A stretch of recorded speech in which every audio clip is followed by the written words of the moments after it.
오늘 들려드릴 이야기의 주인공은 김민수, 52세입니다.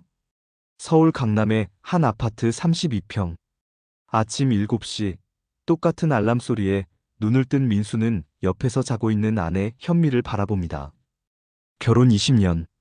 매일 반복되는 일상 속에서 그는 문득 생각했습니다. 언제부터였을까? 이 모든 게 기계처럼 느껴지기 시작한 게. 욕실로 향하는 민수의 발걸음은 무거웠습니다. 거울 앞에 선 그의 모습. 언젠가부터 나온 배, 희끗희끗해진 머리카락, 그리고 피곤에 절은 눈가의 주름들. 야, 김민수. 넌 언제부터 이렇게 늙어버렸냐? 세면대에 찬물을 받아 얼굴을 씻으며 그는 20년 전을 떠올렸습니다. 신혼 때의 설렘, 첫 아이가 태어났을 때의 기쁨, 그리고 언젠가부터 시작된 이 무료함. 아침 식탁에는 어김없이 김치찌개와 계란말이가 놓여 있었습니다. 현미가 20년간 변함없이 차려주는 메뉴였죠. 현미가 물어봅니다. 오늘 동창회지? 혹시 박소영도 온다고 했지? 그 이름을 듣는 순간 민수의 가슴이 미세하게 떨렸습니다. 숟가락을 든 손도 잠시 멈췄죠. 박소영. 30년 전 첫사랑의 이름이었습니다. 민수는 애써 무관심한 척 대답했습니다. 글쎄, 올지 안 올지 모르겠네. 하지만 그의 마음은 이미 동요하고 있었습니다. 30년 전, 고등학교 3학년 때의 그 설렘이 다시 살아나는 것 같았거든요. 중견기업 부장으로 일하는 민수. 회사에서도 그의 하루는 똑같이 반복됩니다. 오전 9시 출근, 10시 회의, 12시 점심, 오후 2시 또 다른 회의, 그리고 저녁 7시가 되어서야 퇴근. 하지만 이날은 달랐습니다. 오후 3시쯤 핸드폰에 동창회 단체 카카오톡방 알림이 계속 울렸거든요. 박소영도 온다고 했는데 진짜 올까? 민수야, 너 아직도 소영이 생각나지? 야, 고3 때 소영이한테 고백도 못한 게 아직도 후회되냐? 동창들의 장난스러운 메시지들이 연달아 올라왔습니다. 민수는 핸드폰을 보며 복잡한 표정을 지었습니다. 박소영. 30년 전 그 애가 아직도 내 마음 한구석에 있었나? 그날 오후 민수는 일이 손에 잡히지 않았습니다. 자꾸만 고등학교 시절이 떠올랐거든요. 18세의 박소영. 긴 생머리에 환한 미소를 지닌 그녀는 학교의 모든 남학생들의 첫사랑이었습니다. 하지만 민수에게는 특별했죠. 다른 누구보다 자신을 따뜻하게 대해주는 그녀였으니까요. 그런데 왜 고백하지 못했을까요? 대학 입시 때문일까요? 아니면 거절당할까봐 두려웠던 걸까요? 그는 자신도 모르게 오래된 서랍을 열어 고등학교 졸업 앨범을 꺼냈습니다. 거기 18세 소영의 밝은 미소가 여전히 빛나고 있었습니다. 마치 30년 전 그 순간이 어제 일처럼 생생했죠. 민수는 그 사진을 한참 바라보았습니다. 그리고 문득 궁금해졌습니다. 그녀는 지금 어떤 모습일까? 결혼은 했을까? 행복하게 살고 있을까? 퇴근 시간이 되자 민수는 평소보다 일찍 집을 나섰습니다. 동창회 장소는 강남의 한 호텔이었죠. 지하철을 타고 가면서도 그의 마음은 복잡했습니다. 기대 반, 걱정 반. 30년 만에 만나는 첫사랑. 과연 어떤 기분일까요? 저녁 7시, 호텔 연회장에 하나둘 모여드는 동창들. 야, 김민수 왔다. 부장님 어서 오세요. 어느새 반장이 된 영수가 큰 소리로 민수를 맞았습니다. 연회장에는 이미 20여 명의 동창들이 모여 있었죠. 30년이라는 세월 앞에서는 누구도 자유로울 수 없었습니다. 머리가 벗겨진 친구, 살이 많이 찐 친구, 반대로 너무 말라버린 친구. 모두가 세월의 흔적을 고스란히 안고 있었죠. 민수는 어색하게 웃으며 인사했지만 마음속으로는 계속 입구를 힐끔거리고 있었습니다. 그녀는 언제 올까? 정말 올까? 1시간이 지났습니다. 술잔이 몇 번 오갔고 옛날 이야기들이 오갔지만 민수의 관심은 온통 입구에만 가 있었죠. 그때 문이 열렸습니다. 검은색 원피스를 입은 한 여성이 들어섰습니다. 50세가 된 지금도 여전히 우아하고 아름다운 모습. 바로 박소영이었습니다. 안녕, 다들. 오랜만이에요. 그 순간 연회장의 모든 남자들의 시선이 그녀에게 집중되었습니다. 30년이 지났지만 여전한 그녀의 아름다움에 모두가 넋을 잃었죠. 물론 민수도 예외는 아니었습니다. 소영아, 정말 오랜만이다. 민수 오빠, 정말 안 변했네요. 30년이 흘렀지만 그들 사이에는 여전히 묘한 긴장감이 흘렀습니다. 마치 시간이 멈춘 것 같은 그 순간, 연회장의 분위기가 한층 밝아졌습니다. 소영의 등장으로 모든 동창들이 더욱 신이 났거든요. 시간이 흘러가며 술자리 분위기가 무르익어 갔습니다. 이야기꽃이 피고 웃음소리가 끊이지 않았습니다. 고등학교 시절의 추억들이 하나둘 되살아났죠. 기억나? 체육대회 때 우리 반이 우승했을 때? 아, 맞다. 소영이가 응원단장이었지. 그때 민수 너 소영이 때문에 공부도 못했잖아. 동창들의 폭로성 발언에 민수는 얼굴이 빨개졌습니다. 하지만 소영은 그런 민수를 보며 빙그레 웃었죠. 하지만 민수의 시선은 계속해서 소영에게 머물러 있었습니다. 그리고 소영 역시 가끔씩 민수를 바라보며 미소를 지었습니다. 30년 전과 달라진 것은 나이뿐, 그 눈빛만은 여전히 따뜻했거든요. 어느새 민수와 소영은 자연스럽게 옆자리에 앉게 되었습니다. 다른 동창들이 각자의 근황을 이야기하고 있을 때 두 사람만의 조용한 시간이 시작되었죠. 소영이 물었습니다. 그때 왜 고백 안 했냐고, 고3 때 말이에요. 민수는 당황했습니다.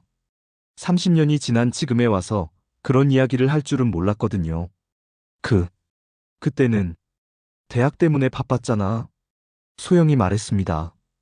거짓말이라고, 오빠도 나 좋아했으면서.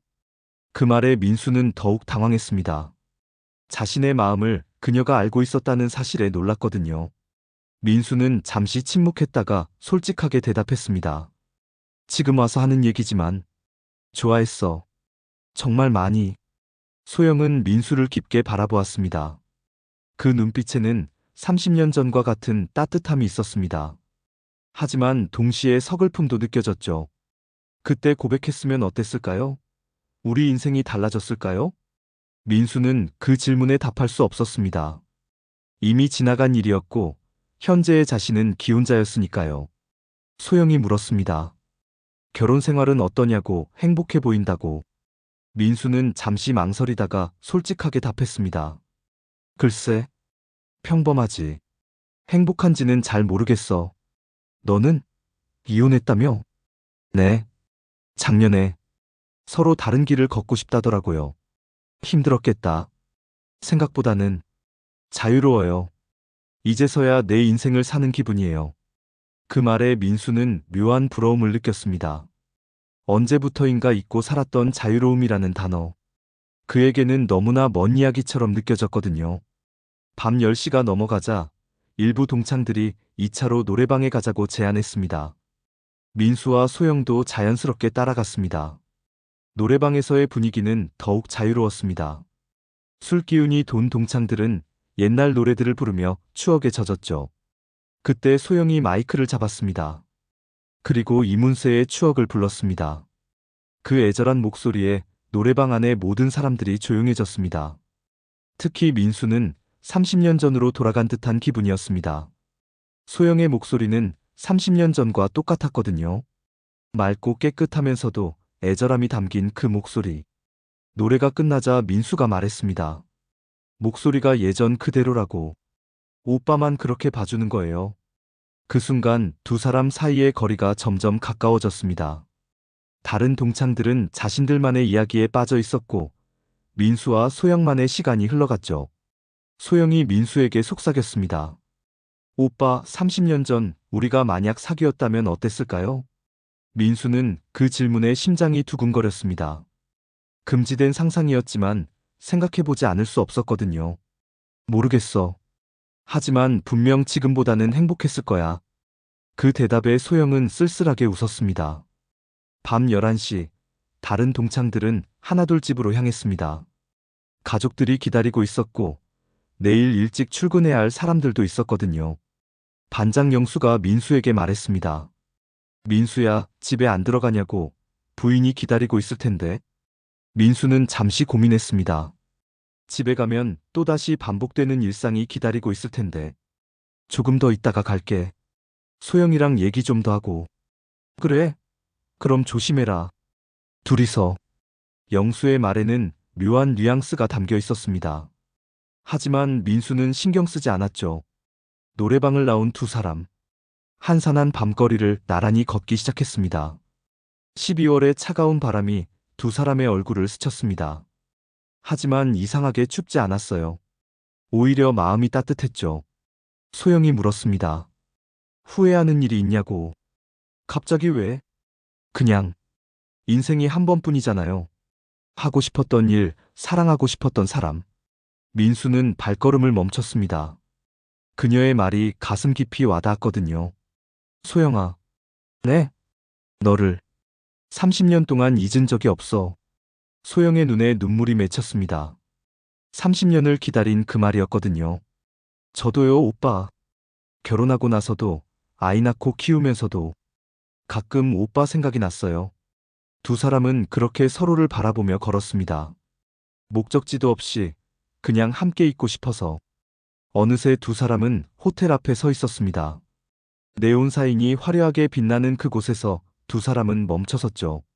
여기가 우리가 와야 할 곳일까요? 소영의 목소리는 떨리고 있었습니다. 30년 만에 찾아온 기회. 하지만 동시에 금지된 선택이기도 했거든요. 민수는 심하게 갈등했습니다. 20년을 함께 산 아내, 두 아이, 그리고 쌓아온 모든 것들이 머릿속을 스쳤습니다. 모르겠어. 이러면 안 되는 건데. 하지만 그의 마음 한편으로는 다른 목소리도 들렸습니다. 언제까지 이렇게 살 것인가? 진짜 내 인생은 언제 시작되는가? 소영이 민수의 손을 잡았습니다. 차가운 12월 밤 공기 속에서 그녀의 손은 따뜻했습니다. 오빠 한 번만 솔직해져요. 그 순간 민수는 20년 만에 처음으로 살아있다는 기분을 느꼈습니다. 혈관 속을 뜨거운 피가 흐르는 것 같았고 심장이 살아있음을 증명하듯 뛰고 있었거든요. 들어가자. 호텔 로비, 대리석 바닥이 반짝이는 그곳에서 프런트 직원이 정중하게 물어봅니다. 어서 오세요. 객실이 필요하신가요? 민수와 소영은 서로를 바라봤습니다. 마지막 망설임의 순간이었습니다. 이 선택이 두 사람의 인생을 완전히 바꿀 수도 있다는 것을 알고 있었거든요. 더블룸으로 하나 주세요. 엘리베이터 안에서 두 사람은 침묵했습니다. 8층, 9층, 10층. 층수가 올라갈 때마다 심장도 함께 뛰었습니다. 층수판을 바라보는 민수의 눈에는 복잡한 감정이 교차했습니다. 죄책감, 설렘, 두려움, 그리고 해방감. 오빠, 정말 괜찮아요? 소영의 목소리도 떨리고 있었습니다. 50세가 되어서 느끼는 첫사랑의 설렘. 그것은 18세 때와는 또 다른 의미였거든요. 20년 만에 처음으로 살아있는 기분이야. 엘리베이터가 12층에서 멈췄습니다. 띵 하는 소리와 함께 문이 열렸죠. 1205호 문 앞에 선 두 사람. 민수가 떨리는 손으로 카드키를 문에 댈 준비를 했습니다. 복도는 조용했습니다. 다른 객실에서는 아무 소리도 들리지 않았고 오직 두 사람의 숨소리만이 들릴 뿐이었죠. 소영아, 정말. 민수의 마지막 망설임. 하지만 소영이 그의 손에 자신의 손을 올렸습니다. 같이 해요. 두 사람이 함께 카드키를 문에 댔습니다. 삐 하는 소리와 함께 문이 열렸습니다. 민수와 소영이 서로를 바라보며 문 안으로 들어가려는 그 순간. 과연 그들은 정말 선을 넘었을까요? 30년을 기다린 사랑, 그리고 20년 결혼 생활의 무게. 52세 김민수의 선택은 무엇이었을까요? 그 답은 다음 화에서 확인하실 수 있습니다. 52세 기혼 남성의 위험한 선택, 그리고 그 선택이 가져올 파국. 2화 선 넘기에서 계속됩니다.